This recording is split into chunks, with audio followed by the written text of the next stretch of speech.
ஆயுத எழுத்தினர்களுக்கு அன்பு வணக்கங்கள். ஆட்சி மாற வேண்டுமா, ஆட்சி தொடர வேண்டுமா என்ற கேள்வியோடு இன்னும் சில நாட்கள் நெருங்கிக் கொண்டே வருகின்றன. தேர்தல் மே 16ஆம் தேதி நடைபெற இருக்கிறது. ஆட்சியை எப்படி நம்முடைய வாக்குகள் மூலமாக நாம் தேர்ந்தெடுக்கின்றோமோ அதே போல தேர்ந்தெடுக்கக்கூடிய வேட்பாளருடைய தகுதி, திறமை, அவருடைய நேர்மை, இதை பார்க்க வேண்டியது அத்தியாவசியமான ஒரு விஷயம். ஒரு தேர்தலுடைய அடிப்படை இதுதான். தேர்தல் ஆணையத்துடைய விதியின் காரணமாக வேட்பாளர்கள், ஒவ்வொரு தொகுதியிலும் போட்டியிடக்கூடிய வேட்பாளர்கள், அவர்களுடைய சொத்து விவரங்கள், அவர்கள் சார்ந்திருக்கக்கூடிய சொத்து விவரங்கள், அவர்களுடைய கல்வி தகுதி, அவர்கள் மீது இருக்கக்கூடிய வழக்குகள் இருந்தால் அவர்கள் மீது இருக்கக்கூடிய வழக்குகள், இதையெல்லாம் பதிவு செய்ய வேண்டியது, அவர்களுடைய அபிடவிட்ல தாக்கல் செய்ய வேண்டியது கட்டாயம். அதன் அடிப்படையில் பொதுமக்களாகிய நமக்கு விவரங்கள், அவர்கள் பற்றி போட்டியிடக்கூடிய வேட்பாளர்கள், அவர்களுடைய பின்னணி குறித்த விவரங்கள் வருகின்றன. வேட்பாளர்கள், போட்டியிடக்கூடிய வேட்பாளர்கள் தாக்கல் செய்திருக்கிறார்கள் இந்த விவரங்கள். இதுல பல கேள்விகள் எழுகின்றன. இன்னைக்கு பல கட்சிகள் இருக்கின்றன, பல சுயேட்சைகள் போட்டியிடுகிறார்கள், பிரதானமாக 6 அணிகள் போட்டியிடுகின்றன. இதுல இந்த வேட்பாளர்களுடைய அபிடவிட் மூலமா நமக்கு கிடைக்கக்கூடிய செய்தி, ஏறத்தாழ அனைத்து கட்சிகளுடைய வேட்பாளர்களும் குற்ற வழக்குகள், எல்லா கட்சிகளும் நிறுத்தி இருக்கக்கூடிய வேட்பாளர்கள்ல கணிசமானோர் குற்ற பின்னணி கொண்டவர்களாக இருக்கிறார்கள். அவர்களுடைய சொத்து விவரங்கள் குறித்தும் சில கேள்விகளும் ஆச்சரியங்களும் எழுகின்றன. இப்படி அசோசியேஷன் ஃபார் டெமோக்ராட்டிக் ரிஃபார்ம்ஸ், ஜனநாயகத்துக்கான ஒரு சீர்திருத்த அமைப்பு என்ற அமைப்பு இந்த ஒரு அபிடவிட் எல்லாம் பார்த்து தொகுத்து பின்னணியை, வேட்பாளர்களுடைய கட்சி வேட்பாளர்களுடைய பின்னணியை, குறிப்பாக குற்ற பின்னணி, அவர்களுடைய சொத்து விவரங்கள், இவற்றையெல்லாம் தொகுத்திருக்கிறது. இதுல பல கேள்விகள் எழுகின்றன. எதன் அடிப்படையில் கேள்விகள் எழுகின்றன? வெளிவந்திருக்கக்கூடிய சில முக்கியமான தகவல்களை பார்ப்போம். அதற்கு பிறகு விவாதத்தில் பல விருந்தினர்கள் நம்முடைய இணைகிறார்கள். சில முக்கியமான தகவல்களை இது சார்ந்து பார்ப்போம். இந்த தேர்தலில் போட்டியிடக்கூடிய வேட்பாளர்கள் ஒரு 1000 பேர், ஏறத்தாழ ஒரு 1000 பேருடைய விவரங்கள் சேகரிக்கப்பட்டதுல சில விவரங்கள் வந்திருக்கின்றன. அந்த விவரங்கள் என்ன என்பதை இப்பொழுது பார்ப்போம். குற்ற வழக்குகள் கொண்ட வேட்பாளர்கள் பிரதான கட்சிகள்ல 28% பேர், அதாவது 283 வேட்பாளர்கள். கடுமையான குற்ற வழக்குகள், அதாவது கொலை, கொள்ளை, பெண்களுக்கு எதிரான குற்றங்கள், இது போன்ற சீரியஸ் கிரைம் வழக்குகள் கொண்ட வேட்பாளர்களுடைய எண்ணிக்கை 157%. பார்த்தா 16%. கொலை வழக்கு பிரதான கட்சிகளுடைய வேட்பாளர்கள்ல 5 வேட்பாளர்கள் கொலை வழக்குகளை சுமந்திருக்கிறார்கள் அப்படிங்கிறது குறிப்பிடத்தக்கது. சரி, கட்சி வாரியா எவ்வளவு கட்சிகள், என்னென்ன கட்சிகள் குற்ற வழக்குகள் கொண்ட வேட்பாளர்கள் நிறுத்திருக்காங்கன்னு பார்க்கலாம். அதிமுக வேட்பாளர்கள் 22% பேர், திமுக 40% பேர், தேமுதிக 42% பேர், பாமக 31% பேர், காங்கிரஸ்ல 27% பேர், பாரதிய ஜனதால 15% பேர், மதிமுக 30% பேர், விடுதலை சிறுத்தைகள் 20% பேர், தமாக 29% பேர், சிபிஐல 16% பேர், சிபிஎம்ல 47% பேர் என குற்ற வழக்குகளை சுமந்திருக்கக்கூடிய வேட்பாளர்கள், கடும் குற்றம் வழக்குகளை சுமந்து கொண்டிருக்கக்கூடிய வேட்பாளர்களும் இருக்கிறார்கள். கோடீஸ்வர வேட்பாளர்கள் என்று எடுத்துக்கொண்டால் 56% பேர் போட்டியிடக்கூடிய பிரதான கட்சி வேட்பாளர்கள் 56% பேர் கோடீஸ்வர வேட்பாளர்களாக, 1 கோடிக்கு மேல சொத்து மதிப்பு கொண்ட வேட்பாளர்களாக இருக்கிறாங்க. அதுல கட்சிகள் வாரியா விவரங்களை நீங்க பார்க்கிறீங்க. இதுல பல கேள்விகள் எழுகின்றன. இது தாக்கத்தை ஏற்படுத்துமா? இது போன்ற விவரங்கள் உணர்த்துவது என்ன? குறிப்பாக வேட்பாளர்கள், இவர்களுடைய குற்ற பின்னணி, இவையெல்லாம் does it matter in the elections? கேட்போம், விவாதிப்போம். இந்த விவாதத்தில் நம்முடைய காங்கிரஸ் கட்சியுடைய ஃபயர் பிராண்ட் செய்தி தொடர்பாளர் திரு திருச்சி வேலுசாமி அவர்கள் இணைகிறார். அதிமுகவுடைய செய்தி தொடர்பாளர் திரு ஆவடி குமார் அவர்கள் இணைகிறார். மூத்த பிரமுகர் திரு ஆவடி குமார் அவர்கள் இணைகிறார். மற்றும் பாட்டாளி மக்கள் கட்சியுடைய செய்தி தொடர்பாளர் திரு சூர்யா அவர்கள் இணைகிறார். அதே போல அசோசியேஷன் ஃபார் டெமோக்ராட்டிக் ரிஃபார்ம்ஸ், இதை தொகுத்து வழங்கி இருக்கக்கூடிய ஏடிஆரை சேர்ந்த திரு சுதர்ஷன் பத்மநாபன் அவர்கள் இணைகிறார்கள். நால்வரையும் இந்த நிகழ்ச்சிக்கு அன்போடு வரவேற்கின்றோம். என்னுடைய முதல் கேள்வி திரு திருச்சி வேலுசாமி அவர்களுக்கு தான். எல்லா கட்சிகளையும், பிரதான கட்சிகள்னு எடுத்துக்கிட்டா ஏறத்தாழ எல்லா கட்சிகளையும் குற்ற பின்னணி கொண்ட, கடும் குற்ற பின்னணி கொண்ட வேட்பாளர்கள் இருக்கிறார்கள். யாருமே இதுல விதிவிலக்கு இல்லை அப்படின்னு சொல்லலாம். ஆனால் முன்னிலையில் திமுக, காங்கிரஸ் இருக்கிறது. திமுகவும் காங்கிரசும் முன்னிலையில் இருக்கிறது. கடுமையான குற்ற வழக்குகள் கொண்ட வேட்பாளர்கள் நிறுத்தி இருப்பதில் திமுகவுக்கு முதலிடம் 24%, காங்கிரசுக்கு 2ஆம் இடம் 22%. உங்களுடைய முதற்கட்ட கருத்து? அதாவது இது யதார்த்தத்தோடு இருக்கிற ஒரு புள்ளிவரமாக எனக்கு தெரியல. உதாரணமாக அதுல சொல்றாங்க 1 கோடிக்கும் அதிகமாக சொத்து வைத்திருக்கிறவர்கள் இவ்வளவு பேர் இருக்காங்க, அந்த கணக்கு சொல்லியிருக்காங்க.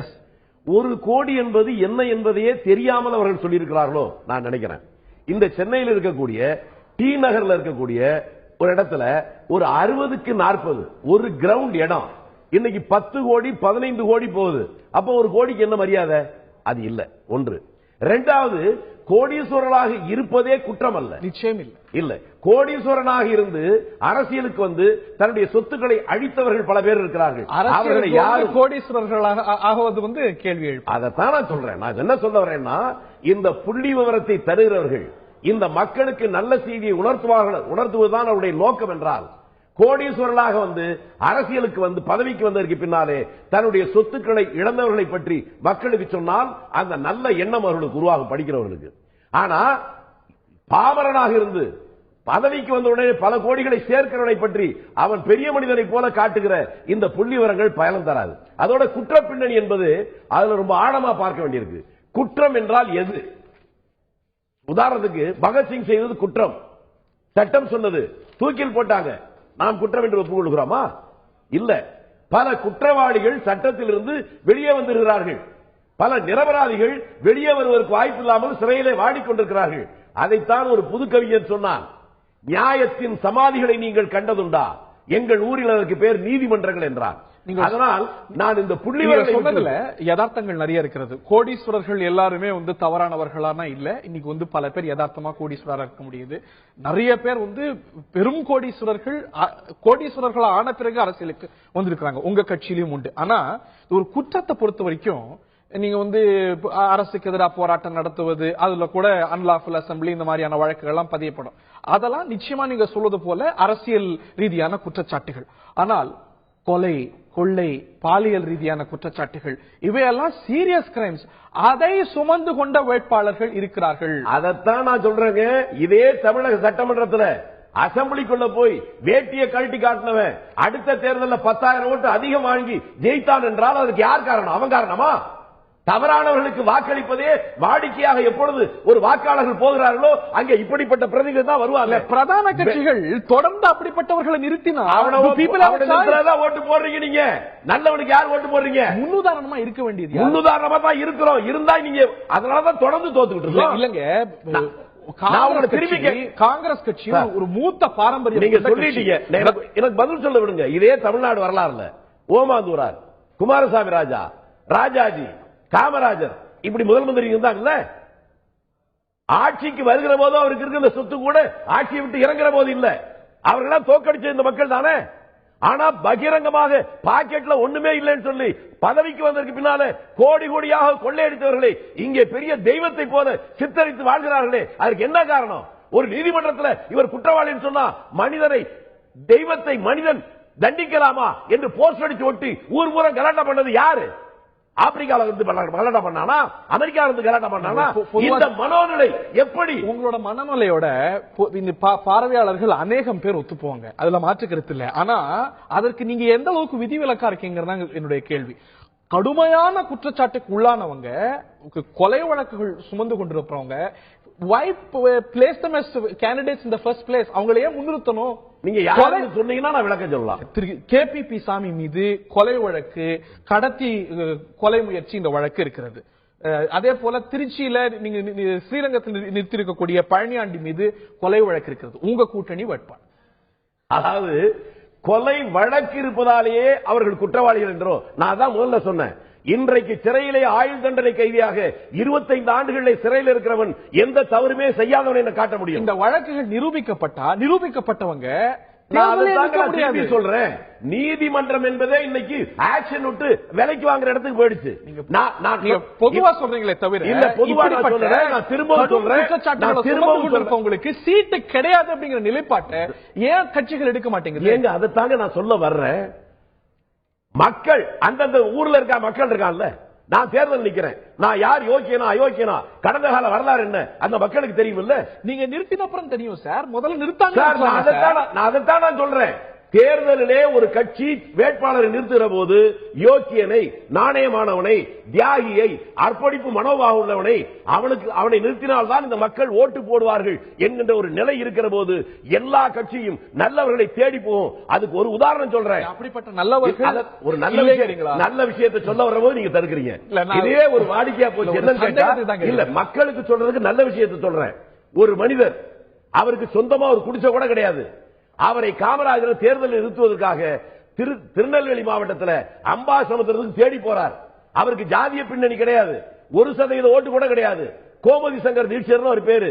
அவரை போய் நீங்க தேர்தலில் நிக்கணும்னு என்கிட்ட ஒண்ணும் கிடையாது, நிக்க முடியாதுன்றாரு. இல்ல ஐயா, உங்களை போல நல்லவங்க தான் நிக்கணும் என்று தேடி போனார். ஏனென்றால் அன்றைக்கு இருந்த வாக்காளர்கள் நல்லவர்களுக்கு தான் ஓட்டு போடுவார்கள் என்கின்ற சிந்தனை இருக்கிற போது நல்லவர்களை தேடி போனாங்க. இன்னைக்கு மக்கள் நல்லவர்களை தேர்ந்தெடுக்க தயாரா இல்ல, அதனால இப்படிப்பட்ட குற்ற பின்னணி கொண்டவர்களை நிப்பாட்டுறோங்கிறீங்களா? இது வள்ளுவன் அப்பவே சொல்லிட்டான், வெள்ளத்தனைய மலர் நீட்டம் மாந்தர்தம் உள்ளத்தனை உணர்வுன்னு. மக்கள் எப்படியோ அப்படித்தான் பிரதிநிதி வருவான். குற்ற மாற்றமே இல்ல. என்ன எலெக்ஷன் நிக்க வச்சா எனக்கு டெபாசிட் போயிருது, ஒரு கொலைகாரன் நிக்க வச்சா அவன் தான் ஜெயிக்கிறான். என்ன பண்ண முடியும்? இவ்வளவு குற்ற பின்னணி கொண்ட இல்ல குற்ற வழக்குகளை சுமந்து கொண்டிருக்கிற வேட்பாளர்களை நிறுத்தி வைத்தறிச்சல் சொல்றேன். மக்களிடம் மட்டும்தான் மாற்ற வர முடியும். மக்களிடத்திலிருந்து மட்டும்தான் மாற்ற வர முடியும். நீங்க இருந்த புரியல எனக்கு. வெள்ளத்தனையது மலர் நீட்டம், அதனால மக்கள் தேர்ந்து வருது, மக்களும் பொறுப்பு இல்ல. நான் சொன்னது இன்னும் புரியுற மாதிரி சொல்றேனே. இந்த மாதிரி தப்பான ஆனவனை மக்கள் தோக்கடிச்சுட்டா அடுத்த நல்லவனை தேடுவாங்கல்ல. ஆனா தப்பானவனுக்கு ஓட்டு போடுறீங்க, அப்ப தப்பானவனே தேட வேண்டிய நிலைமை வந்துருது. நான் புரிந்து கொள்வது, தப்பானவர்களுக்கு வாய்ப்பு கொடுத்திருக்கீங்கன்னு.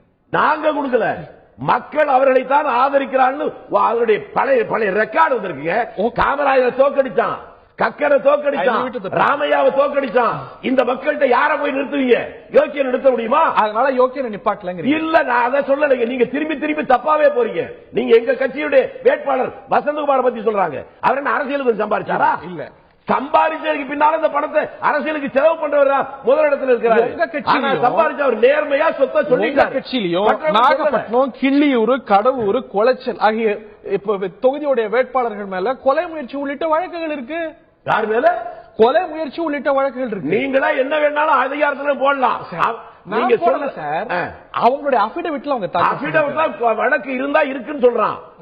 இருக்கிறதுனால இன்றைக்கு நேர்மையாளன் மேல்தான் போடுறான். நீங்க போலீஸ் ஸ்டேஷன்ல கொலகாரம் போய் உட்கார்ந்து மாமே மச்சான் பேசிட்டு இருக்காங்க. நேர்மையாளன் பேச முடியல. மக்கள் நேர்மையாளர்களை தேர்ந்தெடுக்கிறது இல்ல அப்படிங்கிறீங்க. ஆனா உங்க கட்சிக்காரங்க மேல வழக்கு இருக்கு அப்படின்னு கேட்டா நேர்மையாளர்கள் மேலதான் வழக்கு இருக்கு. நான் சொல்ல நீங்க திரும்பவும் திசை திருப்புறீங்க. குற்ற வழக்கு இருப்பதாலேயே அவன் குற்றவாளி இல்லை, வழக்கு இல்லை என்பதாலே யோக்கியனும் இல்லைங்கிறனா. Okay okay. நான் பாட்டாளி மக்கள் கட்சி பிரமுகர்கள்ட்ட கேட்க விரும்புறேன். திமுகவும் சரியில்லை, அதிமுகவும் சரியில்லை, பாருங்க நாங்க தான் தூய மாற்று அப்படின்னு சொல்றீங்க. பார்த்தா உங்க வேட்பாளர்கள் 31% பேர் மேல கிரிமினல் வழக்குகள் இருக்கு. முதலமைச்சர் வேட்பாளரும் அதுல அடக்கம். விராலிமலை வேட்பாளர் மீது பாலியல் தொழிலுக்காக மைனர் பெண்ணை கடத்திய வழக்கு, விளவங்கோடு வேட்பாளர் மீது கொலை வழக்கு, கலசப்பாக்கம் வேட்பாளர் மீது கொலை வழக்கு, காடுவெட்டி குரு மேலையும் கடுமையான பெண்களுக்கு எதிரான குற்றம் புரிந்ததா குற்றச்சாட்டு கொண்ட வழக்குகள். என்னன்னு சொல்லிடுறீங்களா? இதை சுமந்து கொண்டு ஒரு உயர் தார்மீக நிலையை எடுக்க முடியும். குரு அவர்கள் மீது இருந்த என்ன விவரம் சொல்றீங்களா? குரு மேல இருக்கக்கூடிய விவரங்கள் இருக்கிறது. ஐ திங்க் அதுக்கு முன்னாடி நான் சொல்லிடுறேன். முதல்ல இந்த முக்கியமான பிரச்சனை எங்கன்னா, இங்க ஏற்கனவே சொல்லுவாங்க ட்ரையல் பை மீடியா அப்படின்னு ஒண்ணு சொல்லுவாங்க. கோர்ட்ல ஒரு வழக்கு நடந்துட்டு இருக்கும் போதே ஊடகங்கள் அதை தாங்களாக பேரலா இன்னொரு இன்வெஸ்டிகேஷன் மாதிரியான ஒரு விஷயத்தை பண்ணி மக்கள் மத்தியில இவர்கள் குற்றவாளிகள்னு கோர்ட் ஆதாரப்பூர்வமா ஏத்துக்கிறதுக்கு முன்னாடியே ஒரு உருவகத்தை ஏற்படுத்துவது. அது மாதிரியான ஓகே. இந்த வழக்கு விஷயத்துல பார்த்தா உதாரணமா இந்த வழக்கு எப்படி இந்த நாடுகளை பதியப்படுது? சொல்றாருங்க. முதல் விஷயமே குரு அவர்கள் மீது போடப்பட்ட முக்கியமான ஒரு வழக்கு 15 ஆண்டுகள் மீது தாண்டி நடந்த ஒரு வழக்கு என்னன்னா, புதிய வீராணம்ங்கிற ஒரு திட்டம் மதவெடிப்பட்டில் வந்த போது அதை தடுத்து கொள்ளிடம் ஏரியிலிருந்து தண்ணி எடுத்து சென்னைக்கு அனுப்ப திட்டத்தை எதிர்த்து போராட்டம் பண்றாரு. திட்டத்துக்கு தடை உண்டாக்குறாரு. அதை செயல்படுத்த விட மாட்டோம்னு அரசுக்கு எச்சரிக்கிறாரு. அதனால பொது அமைதிக்கு குந்தகம் விளைவித்தது, அரசு வேலைக்கு இடையூறு செய்ததுன்னு அவர் மேல வழக்கு போட்டு 15 வருஷம் போட்டிருக்காங்க. இந்த மாதிரி ஒரு அரசியல்வாதி தங்களோட பகுதியில கொள்ளிடத்துல இருந்து தண்ணி முழுக்க சென்னைக்கு உறிஞ்சிட்டு போயிட்டா இங்க தண்ணி இருக்காதுன்னு நீராதனத்தை பத்தி கேள்வி கேட்டு ஒரு போராட்டம் நடத்தினா அதை வந்து இவங்க வழக்கு போடுறது. ரெண்டாவது டாஸ்மாக் கடைகள் விற்பனையை குறைக்கணும், மது விற்பனையை குறைக்கணும் சொல்லி மது கடைக்கு பூட்டு போடும் போராட்டம் நடந்ததுல அதுல வன்முறை வந்ததா பொய்யாக சொல்லி அவர் மேல வந்து தேசிய பாதுகாப்பு சட்டம் மாதிரி போடுறாங்க. அதுல தொடர்ச்சியா திரும்ப அவர் கைது பண்றாங்க. மருத்துவர்களை கைது பண்ணும்போது நடந்த போராட்டத்துல தேவையில்லாம எல்லாரையும் கைது பண்ணி குரு அவர்களை குறிப்பிட்டு திரும்ப 3-4 தடவை அடுத்தடுத்து கைது பண்றாங்க. சட்ட ரீதியாக அதை உடைத்து கோர்ட் வெளியிட்ட பிறகு வெளில வந்தோடனே திரும்ப கைது, வெளியிட்டு வெளியே திரும்ப கைது. அரசியல் போராட்டங்கள்ல ஈடுபட்டு நிறைய தலைவர்கள் மீது நிறைய வழக்கு இருக்கிறது இதெல்லாம். பட் நான் உங்கள்கிட்ட பட்டியலிட்ட வழக்குகள்லாம் அந்த வகையிலானது அல்ல. குறிப்பாக இல்ல எந்த வகையிலும் வழக்குகள் தொடுக்கலாம். சின்ன உதாரணம் சொல்றீங்களா நீங்க பாலியல் தொடர்பாக நீங்க சொல்றதுக்கு வாங்கிய வழக்கு அந்த பட்டியல சேர்க்க முடியாது. பாலியல் வழக்கு நீங்க சொல்றீங்க இல்லையா, இருங்க. அப்படிப்பட்ட பாலியல் வழக்குன்னு சொல்றீங்க, அவங்க குற்றவாளிகள் அல்ல. இல்ல இருங்க, வழக்கு சுமந்து கொண்டிருப்பவங்களை நிறுத்தும் பொழுது உங்களுடைய தார்மீக நிலை கேள்விக்குள்ளாகுது. இல்ல வழக்கு பதிந்தனால ஒருத்தர் குற்றவாளி கிடையாது. வழக்கு பதிந்தனால ஒருத்தர் குற்றவாளி ஆகிட்டா அவங்களுக்கு எதுக்கு ட்ரையல் விசாரணை இருக்கு, உடனே தூக்கில போட்டலாம்ல. என்ன சொல்ல வரேன்னா பாலியல் இருங்க பாலியல் வழக்குகள் நீங்க சொல்ற சின்ன உதாரணத்துக்கு இப்ப திமுக பெரிய கருப்பன் அவர்கள் மீதுக்குள்ள பாலியல் குற்றச்சாட்டு வந்து ஒரு வீடியோ ஒன்று வாட்ஸ்அப்ல தமிழ்நாடு ஃபுல்லா ஓடிட்டு இருக்கு. அவர் மேல எந்த வழக்கும் பதிவு செய்யப்படல. இது மோட்டிவேட்டட் இல்ல இப்ப ஏன் பதிவு செய்யப்படல, அது தவறு இல்லையா, இல்ல அது பொய்யா ஃபேக் வீடியோ? யாராவது பதிவு செஞ்சா பாலியல் வழக்குல என்ன பிரச்சனைனா அரசியல்வாதியாக இருக்கக்கூடிய பொது வாழ்க்கைக்கு வரக்கூடிய எல்லார் மீதும் பெரும்பாலும் சுமத்தப்படக்கூடிய குற்றங்கள், குறிப்பாக எதிர்கட்சியா செயல்படக்கூடிய ஆட்கள் மீது சுமத்தப்படக்கூடிய குற்றச்சாட்டுகள் அரசியல் ரீதியா பொலிட்டிக்கலி மோட்டிவேட்டட் கேசஸ் தான், அரசியல் ரீதியான காழ்ப்புணர்ச்சியோட பதியப்படும் வழக்குகள். அப்படி அதுவும் நீங்க வந்து சாதாரணமா நீங்க போராட்டம் நடத்தினாரு, அரசியல் காரணத்துக்காக கைது செஞ்சார், அதெல்லாம் புரிந்து கொள்ளக்கூடியது. அன்லாஃபுல் அசம்பிளி இந்த மாதிரியான வழக்குகள்லாம். ஆனா கொலை, பெண்களுக்கு எதிரான குற்றங்கள், there is a serious magnitude in these charges. Magnitude create பண்றாங்க தான் நானும் சொல்றேன். இப்போ உங்க மேல ஹரிஹரன் மேல ஒரு வழக்கு புனையணும்னா எனக்கு ஒரு 1000 ரூபாய் கொடுத்து ஒரு பெண்ணை ஒரு ஸ்டேட்மெண்ட் வீடியோ எடுத்துட்டேன்னா உங்க மேல என்னால ஒரு பாலியல் வழக்கு பதிவு பண்ண முடியும். தேவை ஒரு இன்ஸ்பெக்டரோட சப்போர்ட், ஒரு டிஸ்ட்ரிக்ட் மேஜிஸ்ட்ரேட்டோட சப்போர்ட் இருந்தா நாளைக்கு காலையில உங்களை பாலியல் வழக்குல சிக்கின ஹரிஹரன் என்னால மாத்த முடியும். இதான தமிழ்நாட்டோட இல்ல இது சாத்தியமா இல்லையா? இப்ப நான் பதிவு பண்ணிட்டதுனால நீங்க குற்றவாளி இல்ல, உங்களை வந்து நாளையில இருந்து வேலை விட்டு கொலை வழக்கு மாதிரி விஷயம் இருக்கும் பொழுது அதுல நிச்சயமா வழக்கு பதிவு செஞ்சவங்க எல்லாரும் வந்து கொலை வழக்குல these are serious charges. அதற்கு ஆளாகாத கேண்டிடேட்ஸா கட்சிகள்ல இல்லையா? இல்ல என்னன்னா பொதுவெளிக்கு வரக்கூடிய சமூக சேவை செய்யக்கூடிய எல்லா தலைவர்களுக்கும் பெரும்பாலும் இருக்கக்கூடிய நெருக்கடி இது. அதுவும் குறிப்பா அவர்கள் ஆளுங்கட்சிக்கு எதிராக அழுத்தமாக செயல்படும் போது அவர்களை முடக்குவதற்காக செய்யக்கூடிய வழக்கு. உதாரணமா கோவன் ஒரு பாடகர் வந்து டாஸ்மாக் எதிர்த்து முதலமைச்சர் எதிர்த்து பாட்டு பாடினாரு. டாஸ்மாக்ல வந்து எங்களுக்கு குழப்பம் எடுத்துட்டாங்கிற மாதிரி ஒரு பிரச்சனை கிளப்புறாரு. ஒரு பாடல் பாடியதற்காக அவர் மீது தேசிய பாதுகாப்பு சட்டம் பாயுது. அவர் என்ன வெடிகுண்டு வச்சாரா, தீவிரவாதம் பண்ணாரா, நாட்டை உடச்சிருவாரா, எதுவுமே கிடையாது. ஒரு சின்ன ஒரு விஷயத்துக்கு அவர் மேல் பாயுது. இந்த அளவுக்கு இருக்கக்கூடிய சட்டத்தை வச்சுக்கிட்டு முதலமைச்சர் அதன் மூலம் உண்டாக்கக்கூடிய கருத்தை தாண்டி அதுல அது மட்டுமே காரணம் அல்ல, அதுல தேசத்துடைய இன்டெகிரிட்டி சார்ந்த பல்வேறு விஷயங்களை வழக்கு பதியப்பட்டது அதுக்காக கிடையாது. அதற்கும் நீங்க சார்ஜ் ஷீட்டை பார்த்தா தெரியும், வழக்கு பதியப்பட்டது அதுக்காக கிடையாது. முதலமைச்சர் மீதான புகார் கருத்துக்கு மட்டுமல்ல, வெவ்வேறு பல்வேறு விஷயங்களுக்காக, தேர்தல் பாதை பற்றிய அவருடைய கருத்து, இது போன்ற பல்வேறு காரணங்களுக்காக வழக்கு. கேள்வினா ரெண்டு விஷயம் இருக்கு. ஒண்ணு வந்து நம்ம எதை பார்க்கணும், கட்சிகள் இருப்பது இல்லையா? இல்ல குற்றச்சாட்டு ஒருத்தர் மேல வச்சுட்டாங்கிறதுனாலயே உண்மையாக மக்களுக்கு உழைத்தவர்களை எப்படி தூக்கி எறிய முடியும்? உதாரணமா நான் சொன்ன அதே உதாரணம் தான். புதிய வீராணம் திட்டத்தை எதிர்த்து கொள்ளிடத்துல தண்ணி எடுக்கிற அவர் போராடுறாரு. நான் கேட்கிறேன் ரெண்டு விஷயம் இருக்கு. நான் சொல்றேன் ஏன் ஏத்துக்கல நான் சொல்றேன் கேளுங்க. ஏன்னா கோர்ட்டால முடிவு செய்யப்பட்டு தீர்ப்பு வழங்கப்பட்டு தண்டனை அனுபவித்தவர்கள் ஒரு விசாரணை முடிந்து ஏன் ஜெயில இருந்தாங்க? இல்ல ஜெயில இருந்ததுனால அவங்க தண்டனை வழங்கப்பட்டு ஸ்டேட்மெண்ட் அது தண்டனை அல்ல, தண்டனை வழங்கப்பட்ட குற்றம் நிரூபிக்கப்பட்டவர்கள் இது ஒரு பக்கம். அவர்கள் குற்றவாளிகள் அல்ல. குற்றம் நீங்க சொல்றீங்க இல்லையா, கோர்ட்டால நிரூபிக்கப்பட்ட குற்றங்கள்ங்கிறது ஒரு பக்கமும், கோர்ட்டால குற்றம் நிரூபிக்கப்பட்டு தகுதி இழந்து முதலமைச்சர் பதவியை இழந்து திரும்ப நின்று எல்லாத்தையும் சரிகட்டி ஒரு டம்மி முதலமைச்சர் உட்கார வச்சு ஒரு தடவை இல்ல 2 தடவை இதே ரிப்பீட் பண்ற ஸ்டேட்ல அது ஒரு பக்கம் இருக்கு. அதை விட்டுருங்க. இன்னொரு பக்கம் என்ன நடக்குதுன்னா, இல்ல அப்படியே இன்னொரு பக்கம் என்ன நடக்குதுன்னா, பல கொலைகளுக்கு காரணமா இருக்கக்கூடிய நபர்கள் மீது ஒரு சின்ன சிஎஸ்ஆர் கூட பதிவு செய்யாம போகுது. உதாரணமா மகாமகங்குளத்துல வந்து ஒருத்தர் குளிக்கிறாங்க, அந்த இடத்துல பெரிய பிரச்சனை உண்டாக்கி பல உயிர்கள் இறப்புக்கு காரணமா இருக்குங்க. தேர்தல் பிரச்சாரம் போறாங்க, காவல்துறை வச்சு மிரட்டி வெயில் சிறை கொட்டடியில 5 பேர் வந்து ஹீட் ஸ்ட்ரோக் வெப்பம் தாக்கி அவங்க இறந்து போறாங்க. அவங்க நார்மலா செத்து போல. அது கொலை வழக்கு. செம்பரம்பாக்கம்ல கான்ஸ்டன்ட் என்ன சொல்றது, தானாவே முன் வந்து இக்னோரன்ஸ்னால பல உயிர்களை கொண்டு இந்த வழக்கு பதிவு இல்ல. நீங்க வழக்கு போட்டு நாங்க நிறைய கோரிக்கை வச்சிருக்கோம். இல்ல எங்க மேல போடுற வழக்குகளுக்கு எங்கள் மேல போடுற வழக்குகளை பதில் சொல்றதுக்கே எங்களுக்கு நேரம் சரியா இருக்கு. அதுதான் இன்னைக்கு உங்களுக்கு தெரியும், உங்களுக்கு தெரியும் ஊடகத்துக்கு நடக்கக்கூடிய டெஃபமேஷன் கேசஸ் பத்தி உங்களுக்கு தெரியும். சின்னதா இது வந்து சின்ன குற்றம் நடக்குதுன்னு எழுதினா கூட உங்க மேல உடனே டெஃபமேஷன் கேஸ் போட்டு ஒரு டிவி சேனல் மேலயும் பத்திரிகை மேலயும் நூத்துக்கணக்கான வழக்குகளை சுமத்தி அவர்கள் நியாயமாக செயல்பட முடியாத நிலைமைக்கு நீங்க கொண்டு வந்துட்டாங்க. தலைவர்கள் மேல கூட டெஃபமேஷன் வழக்கு இருக்கு. அவையெல்லாம் நம்ம எடுக்கல. சீரியஸான கடும் குற்றங்கள் வரும்பொழுது அதற்கு உள்ளாகி இருக்கக்கூடிய வேட்பாளர்களை களத்தில் நிற்பது பற்றிய கேள்விகள் இருக்கிறது. ஒரு அரசியல் காரணங்களுக்காக நிச்சயமாக பல கட்டங்கள்ல வழக்கும் தொடுக்கப்பட்டிருக்கிறதும் மற்ற தரப்பினரை விட அரசியல்வாதிகள் இதற்கு அதிகமா வாய்ப்பு இருக்கக்கூடியவர்கள் அப்படிங்கறதையும் மறுப்பதற்கு இல்ல. குமார் அதிமுக பிரமுகர்கிட்ட கேட்க விரும்புறேன். உங்களுடைய வேட்பாளர்கள்ல 26 பேர் மீது கடும் குற்ற பின்னணி, கொலை முயற்சி, பாலியல் ரீதியான பிரச்சனைகள், இந்த வழக்குகள் 26 பேர் மீது 20% வேட்பாளர்கள் குற்ற வழக்குகளை சுமந்து கொண்டு வருகிறார்கள். உங்களுடைய முதலமைச்சர் வேட்பாளர், தமிழ்நாட்டுடைய முதலமைச்சர் மேல்முறையீட்டு வழக்குல தொடர்ந்து சந்திச்சுட்டு வராங்க. இதெல்லாம் ஒரு ஆரோக்கியமான விஷயமா பார்க்கறீங்க? எது நீங்க ஆரோக்கியமான்னு கேக்குறீங்கன்னு எனக்கு புரியல. வழக்குகள் யாரும் தேடி போறதில்ல. வர வழக்கு அரசியல் காரணங்களுக்காக வர வழக்கை எதிர்கொள்ள வேண்டியதுதான் ஒரு அரசியல் கட்சி தலைவர் மட்டும் இல்ல, ஒரு சாதாரண பிரஜையினுடைய சூழ்நிலையா இருக்கு. அந்த வகையில் இன்றைக்கு அரசியல் காரணங்களுக்காக அரசியல் ரீதியாக எதிர்க்க முடியாதவர்கள், அவர்கள் ஆட்சி காலத்தில் தொடுக்கப்பட்ட வழக்குகள், அதனால் அவர்களுடைய ஆதரவாளர்களால் உருவாக்கப்பட்ட வழக்குகள் இருக்கத்தானே செய்யும். அதேதான் அவங்களும் சொல்றாங்க. ஆளுங்கட்சி எங்க மேல வழக்கு போடுது, அதனாலதான் எங்க மேல வழக்குகள் இவ்வளவு அதிகமா இருக்கு. ஒரு குரு மீது போடப்பட்ட வழக்கு இப்படி, திமுக குரு மீது வந்து இந்த அரசாங்கத்தில் மட்டும் கேஸ் போடல, ஏற்கனவே இருந்த அரசாங்கத்தில் கேஸ் போட்டிருக்காங்க.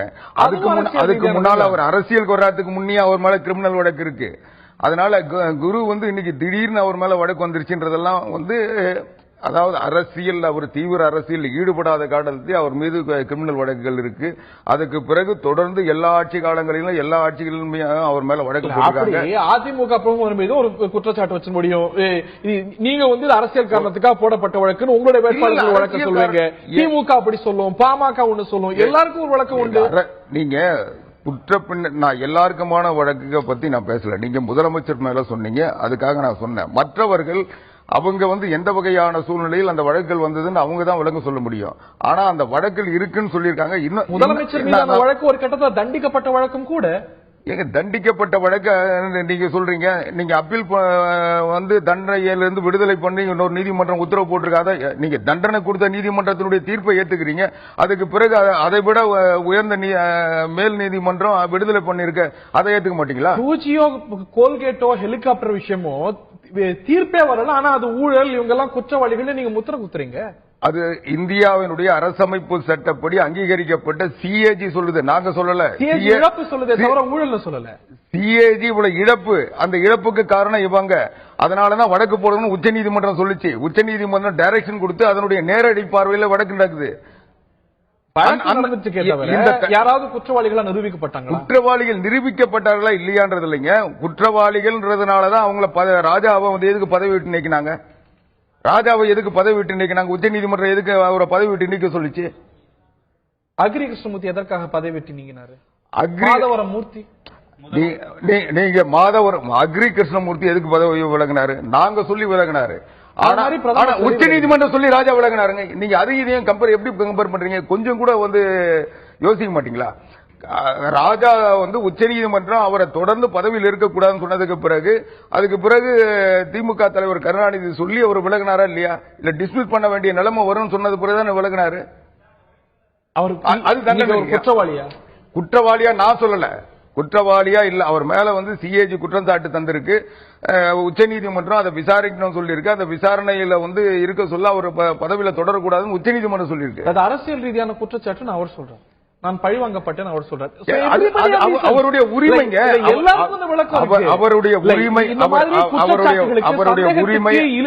அவருடைய உரிமை, அவருக்கான வாய்ப்பு நிலையை உருவாக்குறதானே ஒரு நல்ல அரசியல். என்ன இல்லாத நிலையை உருவாக்கணும்? இவ்வளவு குற்ற பின்னணி கொண்ட வேட்பாளர்களை நிறுத்துவது ஏன்?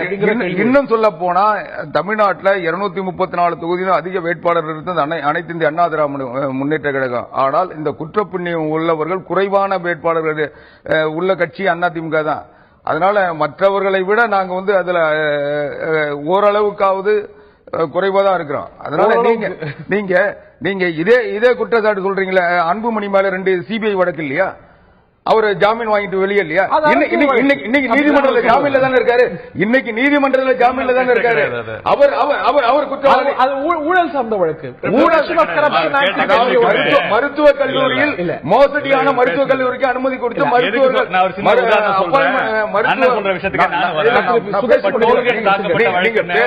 பேசி முடிக்கப்பட்ட வழக்கு சொல்லி அவர் மேல கேஸ் போட்டாங்க. ஆனா என்னன்னா அந்த டோல்கேட் தாக்கப்பட சொல்லப்பட்ட என்ன காரணம்? நீங்க மறுக்கலாம். டோல்கேட் தாக்கப்பட்டதா சொல்லப்பட்ட வழக்குல இல்லாதவர் மேல நீங்க வழக்கு போடுறீங்க. ஆனா இந்த பிரச்சாரம் நடத்துறங்கிற பேர்ல 5 பேர் கொல்லப்பட்ட வழக்குல தொடர்பு சொல்றாங்க. கண்ணெதிர 5 பேர் சாகுறாங்க ஹீட் ஸ்ட்ரோக்னால. இப்போ அவருக்கு அன்புமணி அவர்கள் கொடுத்த அந்த பட்டியல்ல பாத்தீங்களா சிபிஐ வழக்கு 2, மத்த வந்து இந்த அவர் சொல்லக்கூடிய வழக்கு ஒரு 7 இருக்கு. அது வேற. நான் அந்த வழக்கை பத்தி பேசல. சிபிஐ வழக்கு அவருடைய பதவி காலத்தில் சிபிஐ வழக்கு விசாரணை முடியாத வழக்கு. விசாரணை முடிந்து 2 முறை பதவி இழந்த முதலமைச்சரை வச்சுட்டு இவர் எப்படி சொல்றாரு? விசாரணை முடிந்து கோர்ட் உத்தரவின் பேர்ல 2 முறை பதவி. நான் கேக்குறேன்,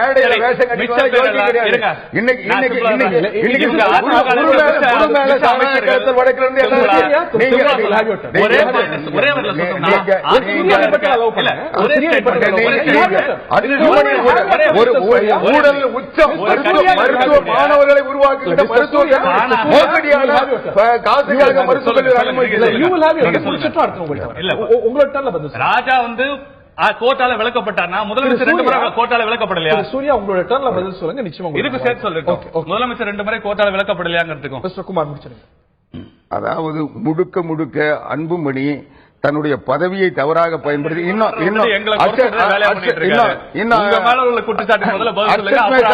அவருடைய ஆட்சி காலத்துல தானங்க வந்து எல்லா மருத்துவக் கல்லூரி ஊழல ஒரு வீட ரைடு பண்ணி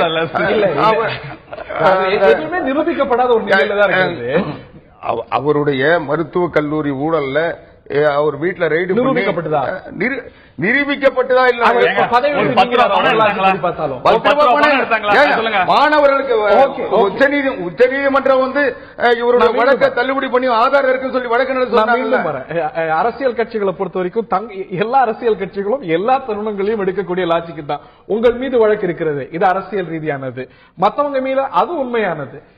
பட் திருச்சி வேலுசாமி சொன்ன ஒரு விஷயம் ரொம்ப முக்கியமானது. நீங்க கம்பேர் பண்ணி போடுறீங்க இத்தனை கோடீஸ்வரர்கள் அப்படின்னு. நீங்க பலர் கோடீஸ்வரர்களா இருந்து பிறகு அரசியலுக்கு வராங்க. உதாரணத்துக்கு திரு வசந்தகுமார் எடுத்துக்கலாம். ஆனா வந்து பொதுமக்கள் மத்தியில் என்ன எண்ணம் பதியும் பாத்தீங்களா? அரசியல்வாதியா இருந்து கோடீஸ்வரரா இருக்காங்கன்னு. இன்னொன்னு, இப்ப நீங்க வந்து இவ்வளவு குற்ற வழக்குகள் அப்படின்னு பார்க்கும்போது அதிமுகவோ திமுகவோ பாமகவோ அதுல வந்து அரசியல் ரீதியா சில போராட்டங்கள் நடத்தியிருப்பாங்க, முற்றுகை போராட்டம். அதெல்லாமும் கூட குற்ற வழக்குகளா பதிவாகும். ஆனா என்ன ஆகும்? இவர் குற்ற பின்னணி கொண்ட வேட்பாளர், அந்த முத்திரை உங்களுடைய பெர்சன்டேஜ் எல்லாம் வந்துருது. இது சரியா? ஓரளவு நான் ஏத்துக்கிறேன். ஏன்னு கேட்டீங்கன்னா நம்ம மக்களுக்கு வந்து அந்த அளவுக்கு ஒரு விழிப்புணர்ச்சி கிடையாது.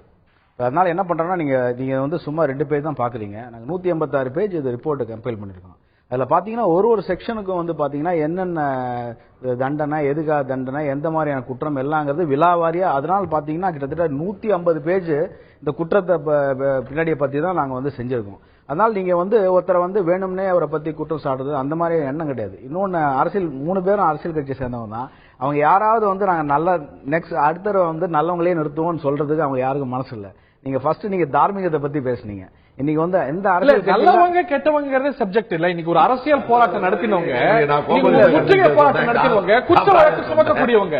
ஆனா அவங்க நிறுத்தக்கூடாதுன்னு ஆயிடுமா? இல்ல சார், நீங்க இந்தியால வந்து நீங்க பாத்தீங்கன்னா ஏன் இந்தியா வந்து ஹியூமன் டெவலப்மெண்ட் இண்டெக்ஸ்ல பாகிஸ்தான் பக்கத்துல 137 தான் இருக்கு. இந்தியா பாத்தீங்கன்னா காந்தி இருக்கிற மாதிரி இன்னைக்கு இந்தியா வருது. நான் இன்னைக்கு எங்கேயோ இருக்குமே உலகம் ஃபுல்லா ஏன் அந்த லிஸ்ட சொல்றாங்க?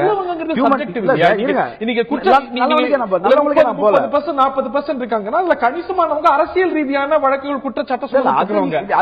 அவங்க எல்லாம் வந்து நல்லவங்க லிஸ்ட்ல சேர மாட்டாங்க. இல்ல அந்த பிரச்சனையே நான் போல. அது வந்து நான் உங்களுக்கு நீங்க சொல்றது சரி. அவங்க அவங்க சொல்றதையும் சரி நான் ஏத்துக்கிறேன். எங்களுக்கு என்னன்னு கேட்டீங்கன்னா, முக்கியமா இந்த மாதிரி சீரியஸ் கிரைம்ஸ் இருக்கிறவங்க அரசியலுக்கு வந்து தகுதியானவங்க கிடையாதுங்கிறதா எங்களோட ஆர்குமெண்ட். நிரூபிக்கப்படலையே. இல்ல சட்டத்திலே பாத்தீங்கன்னா மாரல் டர்பிட்யூட்னு ஒரு டேர்ம் இருக்கு. நான் வந்து ஒரு ஜட்ஜிட்டே கேட்டேன், சார் இந்த மாதிரி டேர்ம் வந்து எத்திக்ஸ்ல தானே சார் வரும், தார்மீகத்தை பத்தியான ஒரு டேர்ம் ஏன் லீகல்ல இருக்கு அப்படின்னு கேட்டாங்க. அது மாரல் டர்பிட்யூட் அப்படின்னாங்க. லீகலுக்கு வந்து நீங்க நிரூபிக்கிறதுங்கிறது வந்து அது நிரூபிக்கப்படுற வரைக்கும் அவர் இன்னசென்ட் தானே. அது லீகல். அதனாலதான் அவங்க போட்டியிட முடியும். Legal sir. இப்ப நீங்க பாத்தீங்கன்னா போட்டியிட கூடாது, இவங்க எல்லாம் மாரல் டர்பிட்யூட்ல பொருந்தாதவங்க அப்படின்னா சட்டமே சொல்லிருக்குமே இவங்க வந்து தேர்தலுக்கு தகுதியற்றவர்கள் அப்படின்னு. தார்மீகத்தை பத்தி சட்டம் பேசாது சார். சட்டத்தோட அது வந்து சட்டம் பேசுறதுக்கான அதுக்கு வகைமுறையே கிடையாது. சட்டம் எப்படின்னா, குற்றம் நிரூபணமாச்சுன்னா அவங்க வந்து இவங்க போட்டியிடக்கூடாது, இல்ல ஜெயிலுக்கு போகணும், ஜெயிலுக்கு போக வேணாம், அதை பத்தி சொல்லுவாங்க, அவ்வளவுதான். ஆனால் அரசியல் என்பது தார்மீகத்தை பற்றி. ஐயா சொன்னாங்க, வெள்ளத்தனைது மரளிட்டம் மாந்தர்த்தம் உள்ளத்தனை உயர்வுனாங்க. அது சட்டத்தை பத்தி பேசுதா? உள்ளத்தனைதுனா என்ன சட்டமா? உள்ளத்துக்கு சட்டத்துக்கு சம்பந்தமே கிடையாது. அவர் சொல்றது இன்டென்ஷன் சார். இன்டென்ஷன் வந்து யார் வெற்றிபெறாங்க? குற்ற பின்னணி கொண்டவங்க அவங்களுடைய எலெக்டபிலிட்டி அப்படிங்கிறது நீங்க தொடர்ந்து அனலைஸ் பண்ணி வரீங்க. பிரச்சனை ரொம்ப அதிகமா இருக்கு. அதே குருடர் கதை. நான் சொன்னதை முழுமையா வாங்க ஒரு பார்த்து சொல்றீங்க. நான் உங்களுக்கு தெளிவா சொல்றேன். திருச்சி மாவட்டத்துல இப்ப கரூர் மாவட்டம், அது கடவுர் ஜமீன்தார்னு கே முத்தையான்னு ஒருத்தர் பெரிய கோடீஸ்வரன். அவர் அந்த எல்லாம் இழந்து இன்னைக்கு வெளியூருக்கு போனாக்க டாக்ஸி பிடிச்சுதான் போறார், வாடகை டாக்ஸி. ஆனால் அவர் பல முறை வென்றும் இருக்கிறார், பல முறை தோற்கடிக்கப்பட்டு இருக்கிறார். நீங்க சொன்னது என்ன சொல்லணும்னு கேட்டா, குற்ற பின்னணி இருக்கிறவன் நிக்க கூடாதுங்கிறதல்ல, சட்ட ரீதியா தான் நிக்கிறான். குற்ற பின்னணி இருக்கிறவர்களுக்கு வாக்களிக்காதீர்கள் அப்படின்னு பொதுமக்களுக்கு சொல்லுங்க. அதுல நியாயம் இருக்கு. அதுக்கு தான் நாங்க எடுத்துட்டு வரோம். மக்களுக்கு வந்து என்ன நடக்குதுன்னே தெரியல. இப்ப நான் என்ன சொல்றேன்னா, மக்கள் முன்னாடி வைக்கிறோம். இது வந்து சுப்ரீம் கோர்ட் ஜட்ஜ்மெண்ட் பின்னலையில் தான் நாங்க வைக்கிறோம். எங்களுக்கு வந்து சட்டப்படி, தர்மப்படி, நீதிப்படி, நியாயப்படி எங்களுக்கு உரிமை இருக்கு மக்கள்ங்கிறதுனால.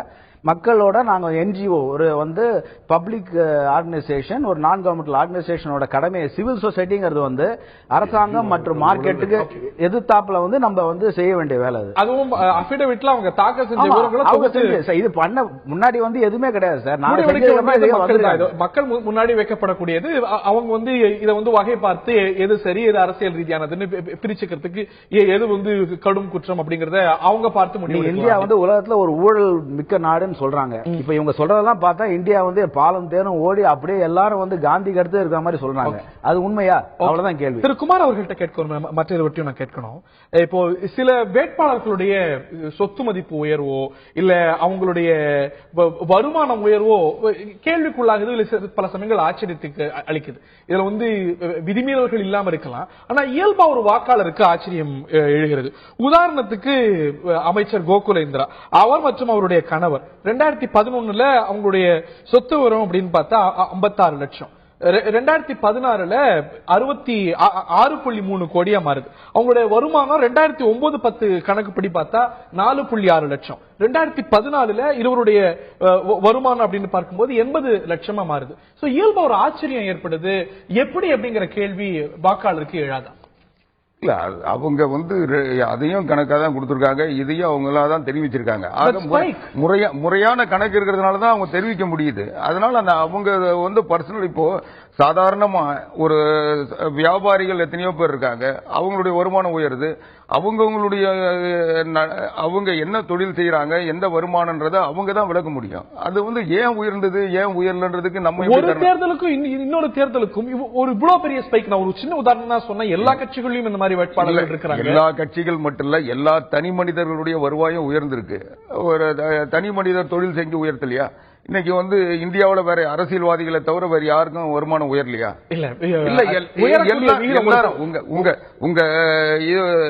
உங்க தொலைக்காட்சி நிறுவனம் NDTV இருந்து பிரிஞ்சு இங்க வந்து ஆரம்பிச்சு சொல்ல இருந்த ரேட்டிங் இப்ப இருக்கா? அந்த வருமானம், விளம்பர வருமானம் இப்ப இருக்கா? பட் அமைச்சர் பெருமக்கள் அவங்களுடைய கணவர் வந்து வழக்கறிஞர், அவர் வந்து தொழில் செய்யலாம், அவர் வந்து வேற ஏதாவது அவருக்கு வருவாய் இருக்கலாம், வருமானம் இருக்கலாம். அதை முறைகேடு தவறுன்னே சொல்லல, தவறு இல்லைங்க. நான் என்ன சொல்றேன், நமக்கு இருக்கின்ற அடிப்படை உரிமைகளை பயன்படுத்தி இந்த நாட்டில் தர தொழில் சுதந்திரம், அவங்க வருவாய் ஈட்டுகின்ற சுதந்திரம் அவங்களுக்கு இருக்கு. அதை வச்சு அவங்க தொழில் செய்யறாங்க, அவங்க வருவாய் ஈட்டுறாங்க. முறையான வருவாயா அவங்க கணக்கு காட்டுறாங்க. அது வரைக்கும் நீங்க சந்தோஷப்படுங்க. அதை வந்து அவங்க கள்ள வருவாயை வச்சு இல்லல்ல. நிறைய வேட்பாளர்கள் வந்து பேன் டீடைல்ஸ் ரிட்டர்ன்ஸ் குறித்த நிறைய 11 கோடி பேர் மேல பாதி பேர் கொடுக்கல. என்ன கொடுக்கல? 11 கோடி மேல சம்பாதிக்கிறவங்களே நிறைய பேர் வந்து பேன் கார்டு டீடைல்ஸ் கொடுக்கல அவங்களோட அபிடவிட்ல இல்லையா? ரைட். எல்லாரோட இறுதியான கேள்வியும் கேட்க நேரம் வந்துருச்சு. திரு Surya wanted to rebut, it is now your turn. Okay, சரி. முதல்ல நடந்த பிரச்சனைகள் அதை பத்தி என்ன சொல்ல வராங்க.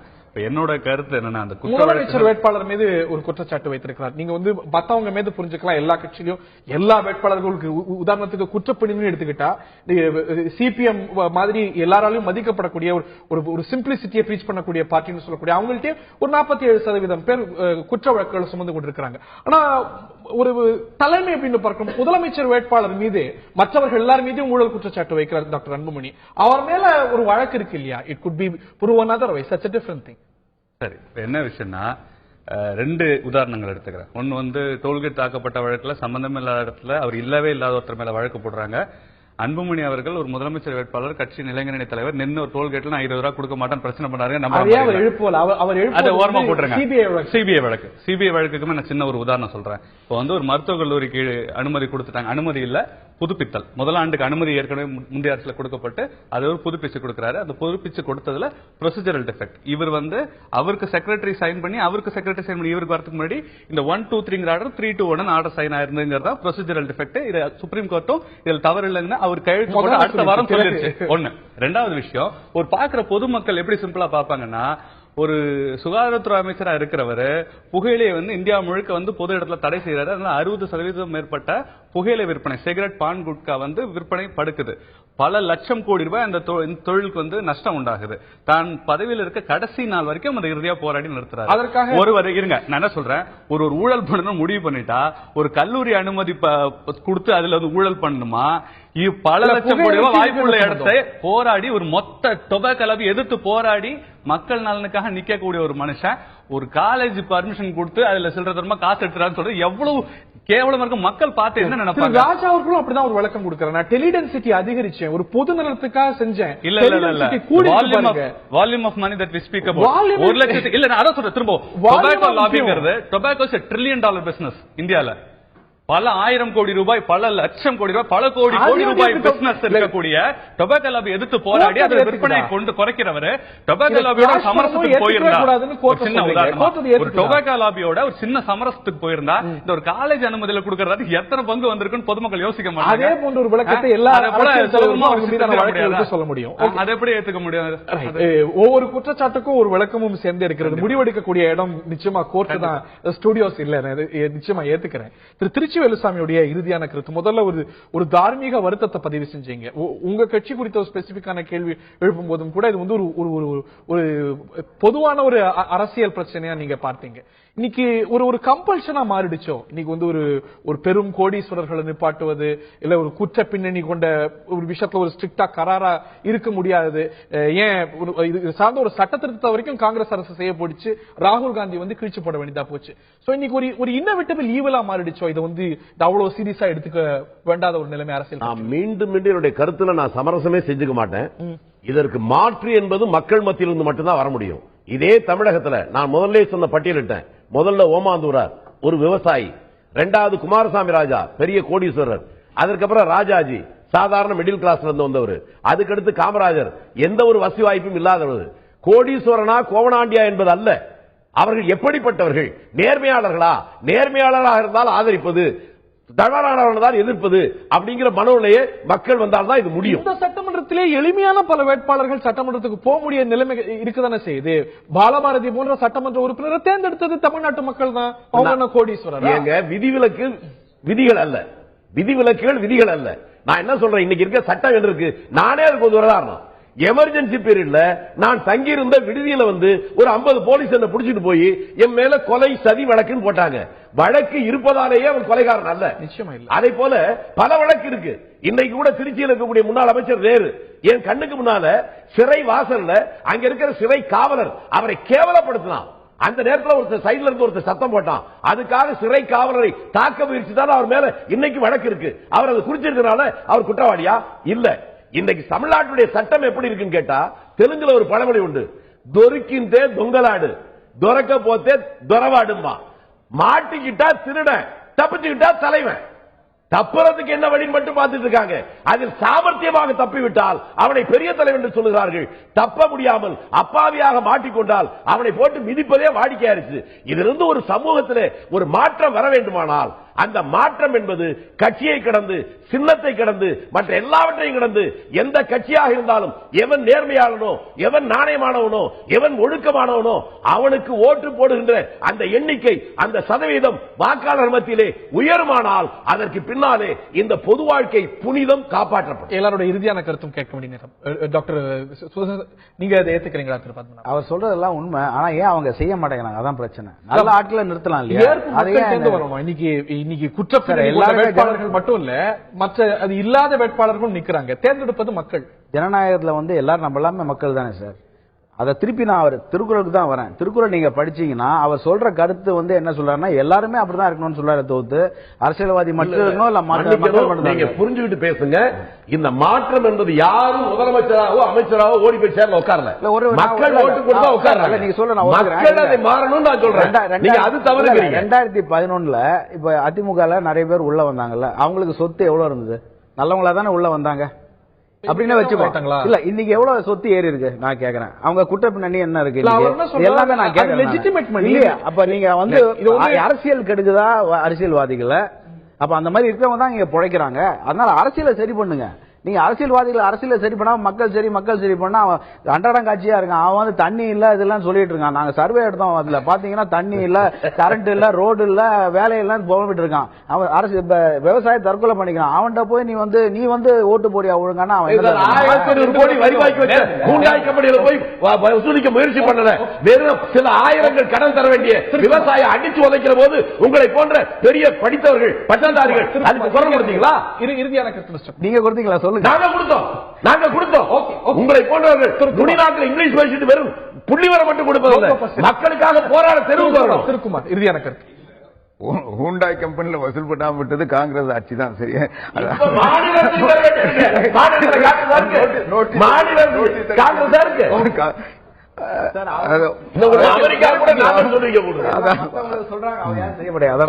அதாவது இது என்னன்னா, குற்றம் சாட்டப்பட்டவர்கள் எல்லாம் குற்றவாளிகள் இல்லை.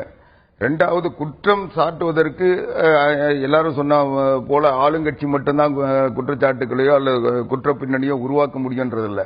யார் வேணாலும் தனிநபர் வழக்கு தொடுக்கலாம். அவர்கள் மீது குற்றம் சாட்டி அந்த வழக்கை விசாரிக்கலன்னா நீதிமன்றத்தினுடைய உத்தரவை பெற்று வழக்கா மாற்ற முடியும். ஆக யாரை வேண்டுமானாலும் இன்னைக்கு குற்றவாளியை ஆக்கலாம், குற்றம் சாட்டப்பட்டவர்களாக மாற்றலாம் என்ற சூழ்நிலை இருக்கிறதுனால தான் இது தொடர்ந்துகிட்டு இருக்கு. அதனால தான் அந்த குற்றச்சாட்டுகள் அத்தனையும் அவர்கள் குற்றவாளிகள் உறுதிப்படுத்த போறதில்லை. அவர்களுக்கு அதுக்கான வாய்ப்பு கிடைக்கின்ற பொழுது அவர்கள் குற்றப்பின்னணியிலிருந்து விடுபடுவார்கள் என்ற நம்பிக்கையில தான் அவங்கள செய்யுறது. ஆனால் நீங்க அதிமுகவில் 22% அப்படிப்பட்ட சூழ்நிலையில் குற்றம் சாட்டப்பட்டவர்கள் இருக்காங்க. ஆனா 78% எந்த குற்ற பின்னணி இல்லாத ஆட்களை நிறுத்தி இருக்கோம். அதுக்கு நீங்க பாராட்டுறதுக்கு முன் வரல. இந்த 22 பேர் மட்டும் பிரதானப்படுத்துறது தான் எனக்கு ஆச்சரியமா இருக்கு. மற்ற கட்சிகளை விட குறைவானவர்களையும் ரொம்ப சுருக்கமா, I don't have time at all. ரொம்ப சுருக்கம். பேரறிவாளர்கள் குற்றவாளிகளாக காட்டப்பட்டு சங்கராச்சாரியா, சஞ்சய் தத், சல்மான் கான் எல்லாம் நிரபராதிகளா காட்டக்கூடிய சட்டத்துல அதனால வரக்கூடிய பட்டியலை வச்சு எந்த விவாதமும் பண்றது நியாயமா இருக்கு? நீதிபதி இப்ப வீட்டுக்கு போக மாட்டாரா? கொஞ்சம் யோசிச்சாலே புரியும். இப்போ அரசியல் வேட்பாளர்கள், அரசியல் கட்சிகளுடைய வேட்பாளர்களுடைய அபிடவிட்டின் அடிப்படையில் அவர்கள் மீதான வழக்குகள், அவர்களுடைய சொத்து விவரங்கள், கல்வி தகுதி இவையெல்லாம் வெளிவருகிறது. இவையெல்லாம் மக்கள் முன்னால் இருக்கிறது. இது எந்த அளவுக்கு முக்கியத்துவம் படுகிறது? வேட்பாளர்கள் பிரதானப்படுகிறார்களா? அவர் மீதான குற்றச்சாட்டுகள் பிரதானப்படுகின்றனவா? அல்ல யாருடைய ஆட்சி தலைமைகள் மட்டுமே முன்னிலைப்படுகின்றனவா? It's all on the table. மக்கள் தான் மே 16ஆம் தேதி முடிவெடுக்கணும். இந்த நிகழ்ச்சியில் பங்கு கொண்ட விருந்தினர்கள் அனைவருக்கும், பார்த்த நேர்களுக்கும் நன்றி. இன்னொரு நிகழ்ச்சி. வணக்கம்.